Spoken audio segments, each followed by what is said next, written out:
This is a Fox News alert. Back to our top story. A terror threat from al-Qaeda forcing many U.S. embassies and consulates to close this weekend.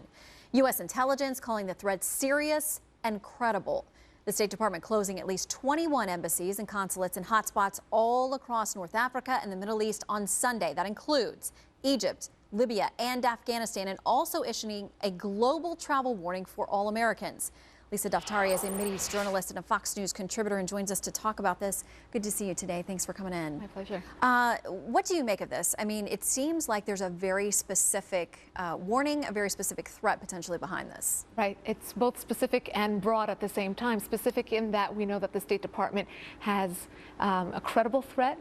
They have every reason to be doing what they're doing. They might know more than they're telling the public, but they are telling the public. And it's not just targeted officials of these embassies and the consulate employees. They're telling all Americans, whether they're traveling or studying abroad or living abroad, to sign up to get alerts from the State Department, from the consular services. So it is a very much a credible threat, and it's something that everyone should be taking very much seriously. And a number of lawmakers are saying, listen, obviously we can't tell you all the details, but we're doing a much better job at connecting the dots this time around than we have been in the past. How much do you think what happened in Benghazi, where we lost 4 Americans, is influencing this decision? Right. So whether or not, I wouldn't say that the State Department's overreacting by any means in terms of, seeing what happened in Benghazi and then saying, but I do believe that Benghazi had, much to do with this in terms of al-Qaeda or the other threats. Looking at the U.S. and considering that a huge victory where the U.S. did not really retaliate towards the people that perpetrated those attacks. They're still on the run. They're still on the run. They're giving interviews, right? So they're becoming celebrities while we're sitting here and they're saying, check, one for our team, right? So at the same time, our, slow reaction to terrorism globally, our sitting in our offices in Washington, D.C. and saying that the war on terror is over has not really served us, and that's the bottom line here. The take-home message for us Americans is that the war on terror is not over, and I hate to be sitting here and, kind of trying to be a fear monger by any means on a Friday afternoon, but the truth of the matter is that this is a very credible threat. It's much larger than we, what we know about it, because they don't want to be specific, but there is a specific target here. But they're closing 21 embassies just to be sure. There could be copycat attacks. We're coming up on 9/11, whether you want to say it was the anniversary of 2001 or 2011. We're coming up on the end of Ramadan, which is often a time for celebrations of sorts. I mean, you wouldn't know it by looking at Egypt or Syria, but during the month of Ramadan, which is the holy Islamic month of fasting, there shouldn't be any war, there shouldn't be any fighting.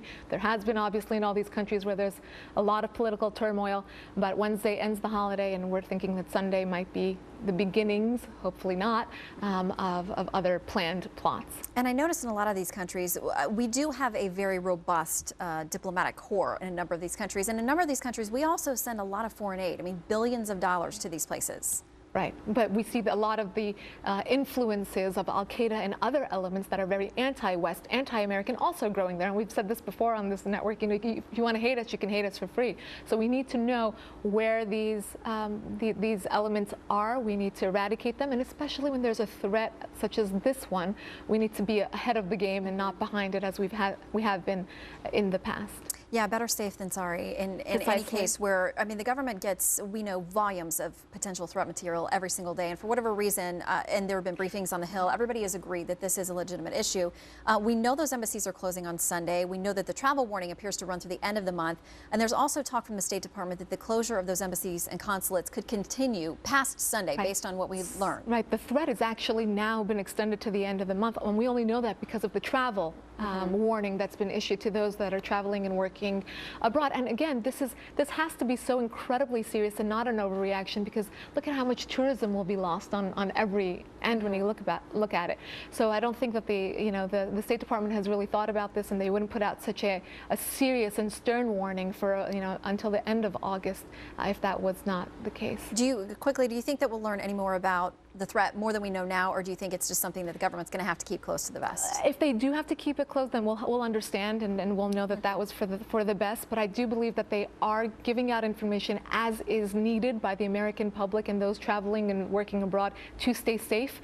So I think we'll have to just sit and see what develops. But it has been moving pretty slowly. We haven't found out much more since yesterday when the story broke. All right, Lisa, thank you very much for your insights. My pleasure.